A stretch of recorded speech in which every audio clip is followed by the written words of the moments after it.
Hey everyone, I want to walk through the slave narrative overview with you and add some additional comments. And I believe I'll be doing this in two parts to keep the file from being so big. So I had asked you to read in week 13 and week 14 the selection from Frederick Douglass and from Harriet Jacob, those two slave narratives. Those are two of the most famous narratives that we have. And I ask you to look at them in terms of gender differences. So as you work through the assignment and you're looking at the characteristics of slave narratives and how they appear in the two narratives you were assigned, I'll be asking you to look at the differences in these characteristics based on gender as well. So the first slide I have here talks about the purposes and influences on slave narratives and the purposes of slave narratives. So the purposes, for the most part, are pretty standard. They are what you'd think they were.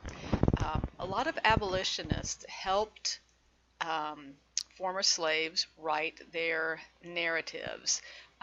Some slaves who went on to write accounts of their time in slavery and their release or their escape did learn to read, often through a family member, one of the owner's family members, clandestinely. Of course, that was not legal.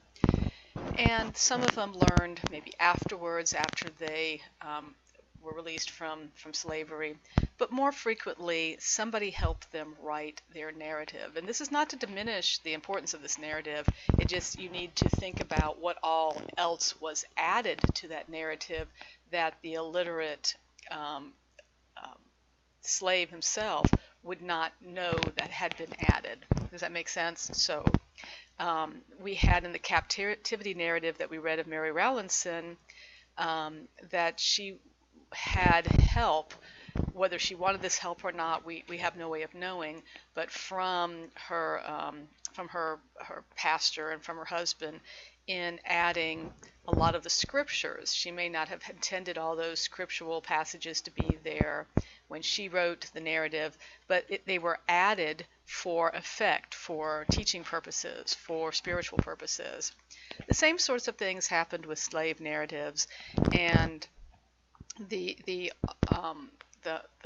ghost writer, let's call him, often a abolitionist, would sort of highlight the areas that they wanted to emphasize of the slave narrative for effect, to to translate tradition Christian religious ideals, to arouse sympathy in the reader, to emphasize the cruelty of slavery as an institution. It's propaganda, right, to help end slavery. So it's an end that we can all agree was admirable, but we often wonder how much of the slave's original story was able to be told. Were they and as we'll see, there's some characteristics and some standard formats of slave narratives. We wonder how many of the narratives were sort of chopped off or molded or shaped or extended to fit that narrative that the audience was expecting to see. So that's all I'm saying about the additional help in writing these narratives. So some of the stylistic influences were, of course, the King James Version of the Bible. It's a very poetic translation. It's not necessarily the easiest one to read, but it's a very poetic translation. That New England kind of sermon tradition, we already looked at some of that writing earlier in the semester, and we talked about the abolitionist style, the rhetoric that they would use in their speeches to end slavery. And also influential were traditional devotional books where a character is on a journey, a spiritual and sometimes physical journey, like the example here, Pilgrim's Progress listed.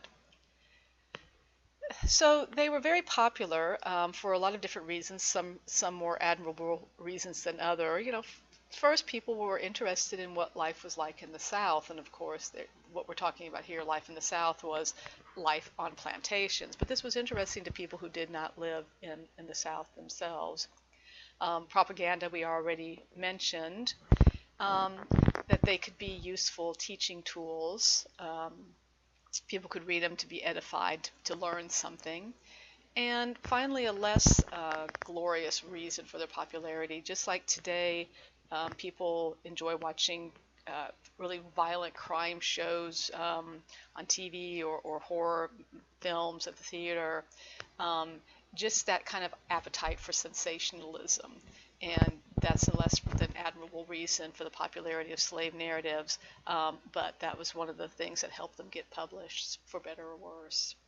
So what I'm going to do is stop here and do the characteristics of the slave narrative in the second video.